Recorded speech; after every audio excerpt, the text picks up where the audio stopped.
Your passion and dedication are what keeps us going.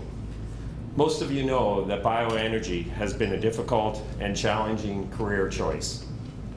You have been managing your expectations for years, and yet you won't give up. No one exemplifies that passion and persistence more than my friend, Mr. Chris Bush.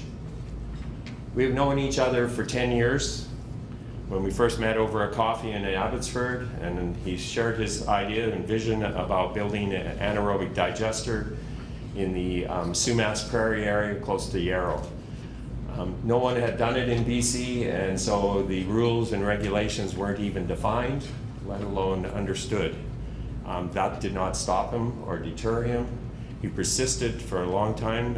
It's a great story just by itself. I know he's going to talk about what he's moved on to, but his persistence was such that I've said to many people that that project only got done because of his persistence. He would not take no for an answer, and yet I've always known you to be polite and yet firm in your vision. So it was a long educational process. That system is currently running and is putting renewable natural gas into the Fortis grid. And that was a breakthrough. It's, I would suggest, the first one in Canada to go from, instead of turning electricity, they decided to turn renewable natural gas. And I know we've talked about that.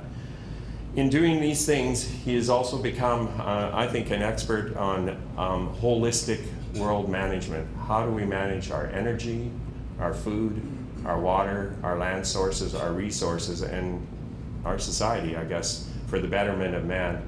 And he's now become an expert on algae.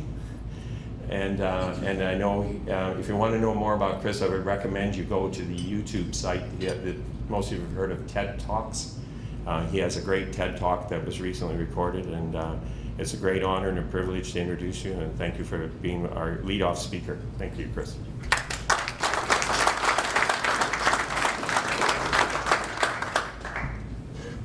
So a fellow named Ambrose Bierce wrote a book called The Devil's Dictionary, and he says persistence is a low form of suffering, often mistaken as a virtue. I think we all know a little something about that. Talked a little bit about anaerobic digestion. As he said, I built the first anaerobic digester for all in British Columbia, and it was the first in North America to scrub the gas and put it in the grid. But I did not build a digester because I wanted to be in the biogas business. I recognize that we have an amazing opportunity around bioresources. I recognize that there was a serious challenge issue in the Fraser Valley where we live. Anywhere that there's large quantities of animal concentration, we have a serious issue with environmental impacts, and we need to eat. Food, energy, water will be the most important things, really the only things that matter even today, but going into the future, it's going to become more and more important. And all of us are working on a piece of that. We've always said that what we need to do is we need to create an applied sciences center for sustainable agriculture, a place where everyone can come together, bring agriculture and agri-foods together with the entire bioindustrial complex and drive all of the values out of these chains. We need to eliminate waste and wastefulness, and we can only do that together.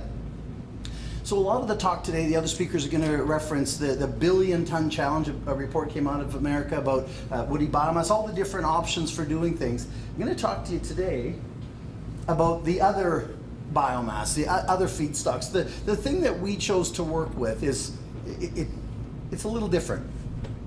It's already contained. It's very, very consistent. That day in, day out, sun, rain, wind, whatever happens, that feedstock is there for us every day. And it's the same. And we all know that dealing with something that's consistent is easier than dealing with huge variables. It can be free. We might even get paid to take it. And that's a big deal. I think $40, $80, $2,000 a ton I've seen in the biomass report. If it's free or we get paid, that certainly helps our economic model.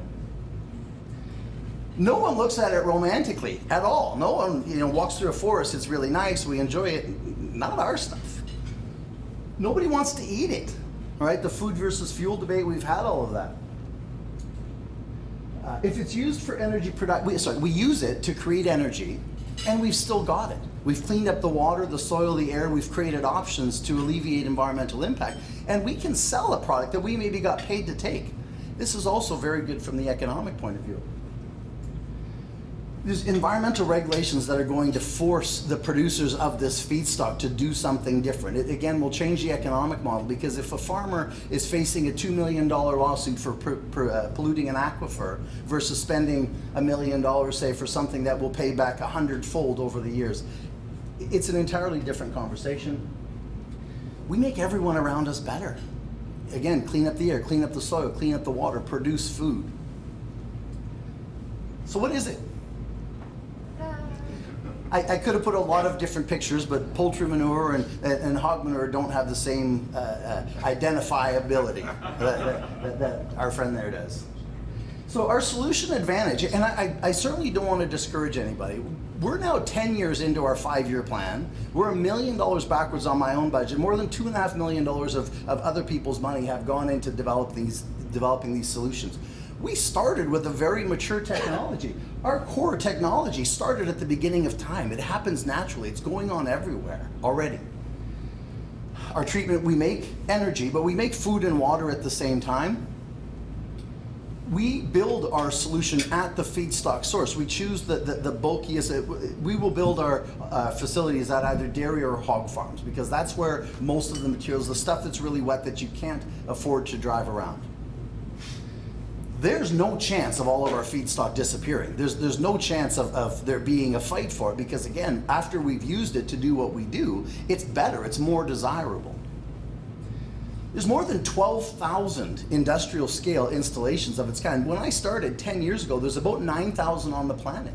That seemed like something would be quite safe to pursue. I'm not chasing a hopeful thing that might happen. It's already going on. We just had to optimize and figure out the economics, figure out the rest of the story. And still, it's been 10 years. I didn't anticipate that. Right now, there's 27 digesters of scale in Canada. There's about 270 in the States. Canadian Gas Association has made a commitment to have 5% renewables in the grid by 2030 and 10% by 2050. If we drove that all from farms, we would need 1,000 digesters on farms in Canada. That's a very good growth industry. Yeah, and the energy product we make, we scrub it, we put it in the gas. It is exactly the same as any other natural gas, except it's renewable, it's carbon neutral, it's biogenic. So there's no change. We don't force the general public to change what they're doing at all. Maybe pay a little bit of a premium, which is a completely voluntary program. Fortis is still the only one in North America that is delivering renewable natural gas from a farm to a grid. And they want to do more. They're pressing for more. They want to help these things. The government's discussing implementation strategies. Ontario just put up $100 million to drive renewable natural gas programs. California's doing programs. Washington's doing programs. Washington, the federal government just passed a House bill, 30% tax credit for anybody that will build facilities like this. So these are all things that will help. Again, we've got a big job to do. The more people we can get helping us, the better. So top corner of that was Catalyst Power. It's the biogas plant that I built. At the bottom is the other piece of the story, because we are building systemic solutions. We're working, again, to drive all the value out of the resources. And from a bioenergy point of view, we're making biogas at the front end. That little plant at the bottom, the duckweed family, amazing little plant. It just wants to grow, and it's protein and starch. We can easily exploit it for food and for energy products through fermentation we're all familiar with. It eats massive quantities of CO2, it cleans the water. We have a one reason rule in our group that's served us very, very well. We're not allowed to do anything for one reason. So we've built a chamber to grow the duckweed that we can feed CO2 from industrial sources, consuming CO2, which there's a lot of drive to do. We use that little plant to clean the water so we can return the water to fish farms or farms of all kinds to be used again. And through fermenting the plant, we have protein isolate that we can make food for people. Ultimately, we're shooting for whiskey and people food, but we can make protein isolate and the sustainable sugars from biomass that can go to the chemical industry, wherever they want to go. Another beauty of this, we're trying to make food. That's the highest and best use of food, is food. But if anything goes wrong, if we have a pathogen challenge, anything at all goes wrong, we can put it all into biochemicals, bioenergy, other things, and probably make more money. So if we stumble, if we fall, we'll do better than our original plan. I'm a terrible loser, and I'm down right now. So this is what we do, is zero waste agriculture, because we recognize we all need food, we all need water, and if we're living well, we need energy. We have chickens, we have cows, they give us food, and they give us poop. They give us feedstock that we can do things with. With the manure, we make an energy product, methane, we put in the grid. We get fertilizer that we use to grow the duckweed that gives us clean water, another fuel source. Sustainable sugars can be ethanol, biobutanol, bioglycol. There's all these excellent chemicals can be made from it. And feed for the animals again. Closes the loop. Zero waste agriculture, right? We call the program Technology Meets Permaculture. So what has that got to do with here? A lot. Because again, we all need each other. And some things to think about. KPD Consulting, one of the sponsors here today, they're working at a place called Fair Oaks Farms in Indiana. 16,000 cows. It's a Disneyland of the Midwest. It seems like an odd theme park to me, but 50, 80, 100,000 people come through there all the time to see it. And they are really aggressively working on solutions. KPD is developing solutions to strip the lignin out of the woody biomass that comes after the cow's already used it. They're making binders that allow fertilizers to work better, makes them slow release. There's opportunities, again, after it's been through the cow, it's actually easier to work with for the other things we're trying to do. Our vision, again, going back 10 years, this is why I've been at this for so long. We want to create an applied sciences center for sustainable agriculture where we bring agriculture and agri-foods together with the entire bio-industrial complex using the tools of a program out of the UK called Industrial Symbiosis. It's all about drive value by eliminating waste, right? Connect the dots. The agriculture side, anything and everything you can imagine of agriculture is in the agriculture pillar. On the bio-industrial complex, we're familiar with all of these things. This is the world that most of you are working in.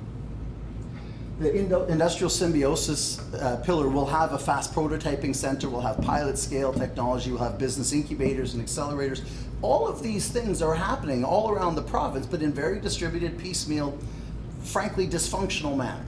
That this center and the network that would be behind it will bring everyone together. Again, bring us into companion, drive that synergy value, eliminate waste and wastefulness that's happening all over the place, and allow British Columbia to really get our share of, is there 20, 30 national centers of excellence that have little or no representation in British Columbia? How much international money is out there looking for a place to land in Canada? Again, if we get organized, we will be able to do more often successfully because we won't let any opportunity escape. That's my talk at less than 15 minutes, 12 minutes. Thank you very much. My TED Talk is called Poop Soup and the Inevitable Global Movement. You can see 10 years of my life in just under 12 minutes.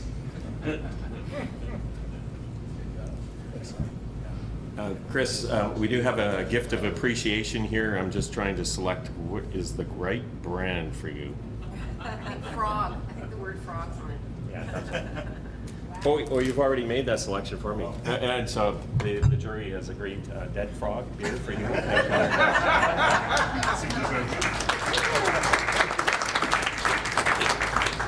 When you think about it, a dead frog is organic matter, so it could fit in there, and it likes duckweed too, last time I checked. So thank you, Chris, for that. And I want to just give a bit of thought from the board of directors on our choice for Chris, and I think it becomes obvious, but as a Bioenergy 2.0 association, we want to enlarge our discussion to include all those opportunities, and so part of this reason for getting together is expand your horizons and get you thinking maybe outside of your current silo.